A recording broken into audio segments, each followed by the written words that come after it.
And back on Newsmaker now with Steuben County Republican Chair Joe Sempolinski. Joe, thank you so much. Brian, it's always a pleasure to be on, and good morning to everybody in Hornell and the Canisteo Valley, and I hope everybody's safe and healthy. Don't know if you caught the last interview we did with George Witter, the longtime assemblyman and former assemblyman and state senator. That was interesting. We asked him about the Palmisano seat because George, as you know, is on the redistricting committee that's going to go to work after the census is done. And I said, no, what do you think about Palmisano's seat, the way it got split up there, the district map? I didn't say this to Winter, but, it's kind of funny looking. I mean, you got part of one county and part of another, and then he's way over in far away counties. And that's something that Dr. Robert Heineman has been kind of outraged about, the way the redistricting committee years ago handled the Palmisano map. So we got an interesting answer from George there. He said, obviously we'll try to keep the counties contiguous. So I thought that was very interesting. Joe Sempolinski, wanted to ask you some questions about Congressman Tom Reed. There was just an interesting interview in the Washington Examiner, and they asked Congressman Reed, are you running for governor? Reed's answer, that was discussed, and then COVID popped up, and now I'm just completely focused on that. Right. And I think that's a fair answer for any politician that's really doing their job. They are focused on the job they were elected to, because it's always very serious, and it's become even more serious than it usually is. So commend to Tom, because I know that he is 100% focused on doing his job in Congress. Obviously, he's running for re-election this year. This is a congressional re-election year. There's a governor's race in 2022. He is, I can tell you, as a county chairman who's in the room with the other county chairman we're kicking around, he's one of the names that's being kicked down. He hasn't made any commitments one way or the other. And at this point, it's at that stage where there's people's names that crop up that might be interested, might not be interested, and we're feeling it out. We want to have a candidate sooner than we've had in previous cycles. And it's important, and I'm a big fan of Tom's. I think Tom can achieve whatever he wants to achieve, whether it's in Congress or at the statewide level. But the important thing is, it'd be great to have somebody from Steuben County running for governor, but no matter who it is, we got to beat Andrew Cuomo in 2022, because we're seeing right now, usually he's just incompetent and it causes our taxes to go up and businesses to leave. Now when he's incompetent, people die. So we've got to get rid of him, and if Tom does it, I think it'll be great. I think it'll be wonderful for the Southern Tier. If Tom decides to not run for governor, I'm certainly going to vehemently support whoever the Republican nominee is, because we got to get rid of Andrew Cuomo. Do you think that Congressman Tom Reed would be able to pick up support in downstate New York and the Long Island and the areas that vote Republican? Yeah, one of the advantages of being a member of Congress going into a statewide race is the decisions he's been making, the votes he's been taking, help people all over the country, right? Because you're passing national laws. So obviously he's got a laser focus on things that are going to impact the Southern Tier and Finger Lakes, because that's who he works for. But if you pass a good law, it's not just good for those people. It's good for folks in Long Island. It's good for folks in New York City as well. The problem we have in New York State is we have a filter, right? So you can pass a great federal law, and then a lot of times what the bad decisions that are put in place in Albany prevent the benefits of that law from really fully impacting New York State. But by the fact that he has a national platform, the fact he's making national decisions, that gives him an advantage if he was to look at getting support in other regions of the state compared to somebody who perhaps doesn't have that national platform. So, I mean, from where we're at, he's kicking it around. He's looking at it. But at this point, COVID is the number one thing on his plate, and those type of decisions are going to have to be delayed a little bit because of COVID, obviously. Yeah, I think he's put in a lot of hours on this COVID thing. I've talked to him, and I'm not sure if he said this on the phone before we went on the air or on the air. I can't remember which it was. I don't think he'd mind me saying, though, that, he's been working hours like 5 a.m. to midnight during the height of the COVID crisis. And what's good about Tom is where a lot of those hours go into is not just, thinking or working with Washington bureaucrats or what have you. It's going into, all right, I got to talk to the people that are being affected. He's talking to town supervisors, mayors, county officials. He's talking to folks that are in the public health arena. He's talking to folks that are in the healthcare, regular sort of healthcare arena. He's talking to folks that are in industry. He's talking to folks that are small business people. The folks that are on the ground, they're actually being affected by both the public health side of this and the economic side of this. What Tom has always been very good at, and we learned it from the beginning when he started doing all his town halls, is he remembers who he works for, and he is getting the input he needs from the people he works for to make the best decisions he can. That does take a lot of time. You got to get on the phone and talk to hundreds and hundreds and hundreds of stakeholders. But it's worth it because now you're making decisions based on good information, not just your gut, not just what some lobbyist in D.C. tells you, not just what is the status quo that people want you to maintain in D.C. It's actually coming from the people on the ground. So kudos to Tom for that because that's always been how he's gone about making decisions. Talking to Steuben County Republican Chairman Joe Sempolinski on Congressman Tom Reed's Twitter page. Looking at it right now. Somebody says, we want our post office funded, Tom. It was Trump who decided to get rid of it during a pandemic. Would you respond to that in terms of an explanation? What's this about getting rid of the post office? Well, I mean, the president's made some comments that have been viewed as not necessarily supportive of the post office. Obviously, the post office, a lot of things that we do in the federal government aren't necessarily explicitly mentioned in the Constitution. The post office is. The post office is clearly a function of the federal government, and the way we've constructed it in the modern era is as a separate entity that's sort of quasi-governmental. So obviously we're going to the post office going forward. I don't think even President Trump wants to get rid of the post office. I think it's a little bit hyperbolic. But, going forward, we'll obviously be looking to see what sort of I think everyone, Republican and Democrat, is going to want all of the areas of government to be efficient, and the post office is not immune from being looked at ways to be more efficient, but I don't think anybody really wants to get rid of the post office. The post office provides a constitutional function. I think there's always going to be a place for that. What has the Problem Solvers Caucus, I guess I'd say, role been through this whole COVID-19 pandemic? What's the Problem Solvers Caucus, which Congressman Tom Reed, the Republican, runs with a congressman out of New Jersey, Josh. What was his last name? Gottheimer. Okay. And what kind of solutions have they come up with? Yeah, I think what the role there has been is the way Washington, D.C. functions right now is everything gets viewed in a partisan lens. Issues get polarized. And, suddenly there's a Republican side of an issue, a Democrat side of an issue. And a lot of issues shouldn't work that way. They should be more consensus-based, and especially when you're dealing with a crisis, right? When you're dealing with an emergency like COVID is, where you have tons of people getting sick, tens of thousands of people dying, the economy being in a state. Well, the Problem Solvers Caucus could do is come together and say, all right, this shouldn't be a D versus R thing. This should be a how do we protect lives, how do we protect jobs thing. And so they can then come together and say, what's a solution, what's a proposal at least, even if it's not something that, is the exact language goes into law, but what is a proposal that's going to break that divide? And then you can put that forward and say, all right, this is something that a good chunk of Democrats can live with. It's something that a good chunk of Republicans can live with. It's not ideological. It's common sense. Let's get people back to work in a safe way. And I think that's what everybody wants, right? At this point is let's find a way to get people back to work so we don't have a long-term economic catastrophe after a public health catastrophe.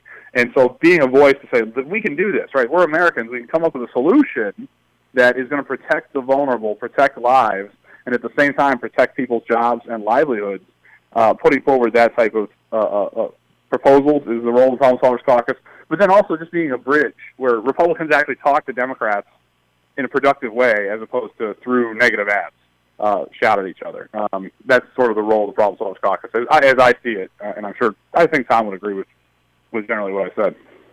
Talking with Joe Sempolinski, and Joe Sempolinski is with it. Do I say the Reed campaign or Reed's congressional office? Which is it, Joe? No, my current role, I in the past, I've been Tom's district director. I did for lots of years work on his government office, but my current role with Tom, as you said, I am the county Republican chairman, so I help Republicans up and down the ballot, but I am a consultant on Tom's campaign, so I do still have a campaign role with Tom.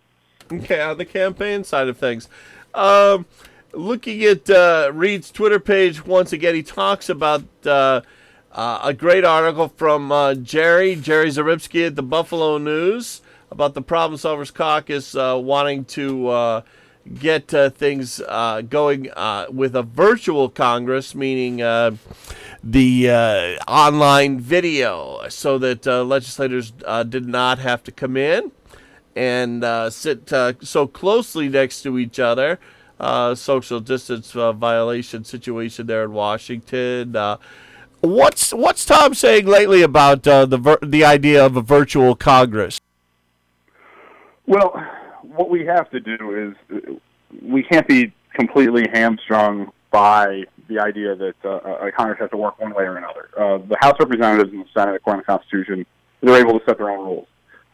Now, you don't just run around changing rules willy-nilly, right, just because it's going to, because of a short-term situation or because it's going to advantage one party or another. That's where people get real nervous, is suddenly Nancy Pelosi wants to change the rules this way or Kevin McCarthy wants to change the rules that way, and it's clear that they are using some sort of situation to put in place rules that are going to advantage one party or another. Nevertheless, over the course of 200 years, rules have evolved. They've changed, and they've changed with the times. They've changed with technology. They now vote by electronic button in the House of Representatives. You press a button, yay or nay, and it comes up on a scoreboard, and you can see how people voted. Obviously, that wasn't in place in 1800. So if we can move forward in a way that's clearly progress and is protecting lives, I think that's something that we can build a consensus around. Where it gets iffy is when something is clearly done for one party's advantage or another. That should be avoided, because this should be an organic process that protects our democracy. Seeing on now I've switched from Twitter to Facebook. I'm on Congressman Tom Reed's Facebook page, and this is from late last week. We'd like to recognize and thank our municipal workers for keeping our roads clear, our water clear, and our infrastructure functioning. Thank you for all you do. Joseph, let's get a little sarcasm here on my part. I thought Republicans wanted the water to be dirty. No, it's funny you mentioned that, Brian, because we do see that as, it's not just Tom Reed, as Republicans in general. Sometimes you see that where the Democrats say, well, you don't like government. Well, no, Republicans are not anarchists, right? We are not.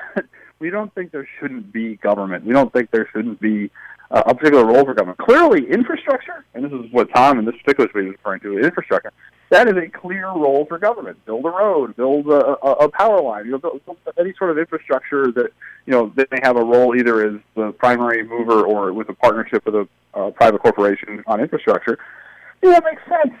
Let's have a government in a role. Where Republicans get mad is when Democrats have the government doing things that would be better done by the private sector, or better just not done. That's where we have an objection. But it's funny you mention that, because you do get that a lot of times where a Republican will say something positive about what they view as a fundamental role of government, and then Democrats say, oh, you hate government. Well, no, we hate wasted government. We hate wasted tax dollars. We hate multiple agencies in the government that do the same thing. We like efficient government, and when a government's being efficient in performing its role, then everybody flourishes, because they're setting the table for the private sector and day-to-day people to achieve their dreams. What's the other one? Republicans want to starve grandma and take away everyone's Social Security. That's the other one that you hear around election time. Seen that, we're going to throw grandma off a cliff or something like that. And again, that comes from Democrats get very nervous when you change there's a big government program, we're going to change it and make it better, more efficient, and they say, no, you're going to hurt somebody that's a beneficiary of that government program. No, how about we make a government program efficient? How about we make it so it can be sustained? It's not going to run out of money, or it's not going to be a situation where you have to jack everybody's taxes through the roof to continue to fund a flawed system. These are the games that Democrats play in their negative ads, and it's an old playbook. But luckily, your average person is smarter than that, and they see what's really going on, and the policies that Republicans are putting forward are usually pretty common sense. That again, you want the government to do what the government does best. You want the private sector to do what the private sector does best, and then the rest of it, by and large, if you're not hurting anybody else, let you do what you want to do, and give you some freedom to live the life that you've imagined and live your American dream. We're going to take a quick break. We'll be right back with Steuben County GOP Chairman Joe Sempolinski. Stay with us. The Maple City Dodge Sales Department is open. Your favorite guys, Gary, Larry, Aaron, Doug, and John, are back and available by appointment. Simply call Maple City Dodge and tell them you're ready for a great deal. The incentives are huge, and the sales team is highly motivated. The service, collision, and detail departments are also open. They'll pick up, service, and return your vehicle when the work is done. Call Maple City Dodge in Hornell. They're ready to get you back on the road with the real deal every time. Checking in now with meteorologist Rob Carolyn, who says it's going to get into the low 60s today. That's right. By Wednesday, Brian, we're in the upper 60s as a bit of a warm-up is expected. We've got quite a bit of cloudiness across the state this morning.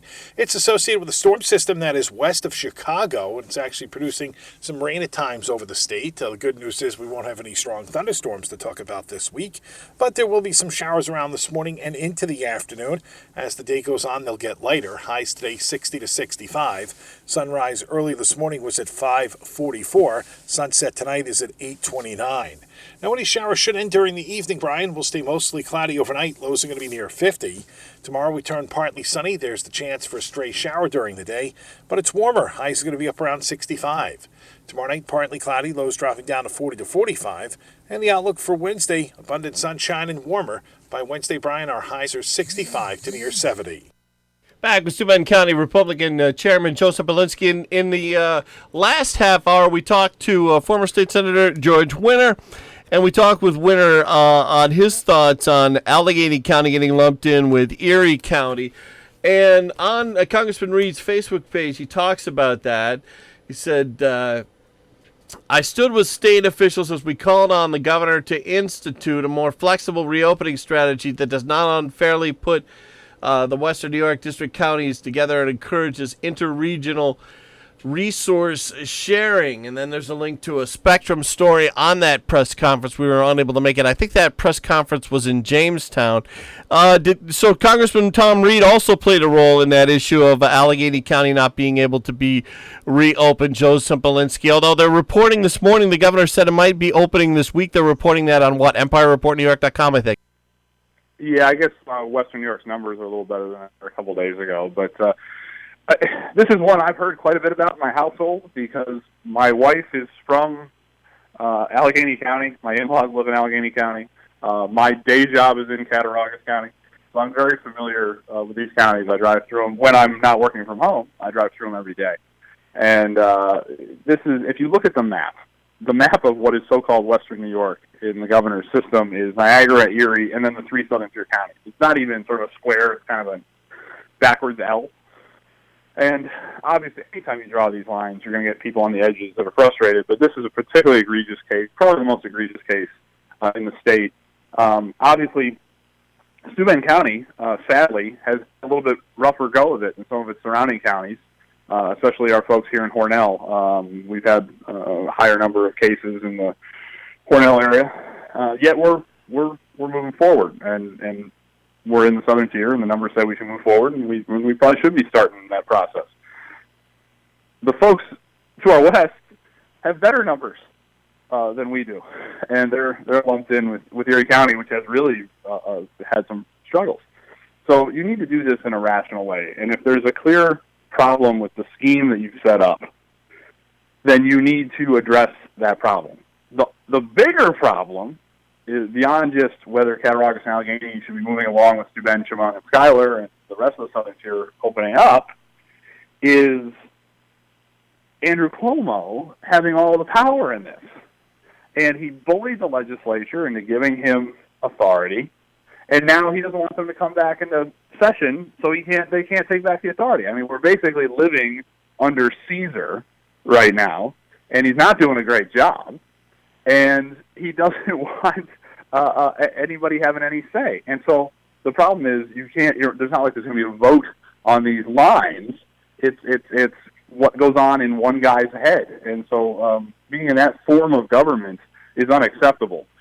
We have to get back to a constitutional form of government. We got to get back to both parties and both branches of the government, legislative and executive, and in some cases judicial, having say over each other, checks and balances. And then it becomes easier to fix these problems as opposed to just appealing to Caesar for his whim. Down to the last 60 seconds with Joe Sempolinski, the Steuben County GOP chair. Early voting question. I'm hearing that there's more GOP votes in early voting than originally expected. Have you heard anything on this, Joe Sempolinski? Well, I mean, in my county, we get Republicans out to vote pretty regularly. Steuben County is a Republican county. Hornell is moving in a Republican direction. So we do pretty well regardless of the format. The concern is the cost of early voting, of having those stations open. Is the benefit worth the cost? And then is it being treated fairly? Is it being used as an opportunity to manipulate the outcome or not? And so those are concerns. But whatever the rules are, we're going to try and get good Republicans elected in Steuben County and across the state. Well, thank you so much, Joe Sempolinski, for joining us this morning here on Newsmaker. Yeah, it's always a pleasure, Brian. And again, to everybody in the Hornell area, stay safe. We're going to be getting people back to work soon and in a safe way. I know it's been a rough go of it, but it's a pleasure. I grew up in Painted Post, but I live in Canisteo now, and I'm so proud to be able to live in the western half of Steuben County, and we're going to come back strong. Thank you, Joe. It's AM 1480 WLEA Hornell.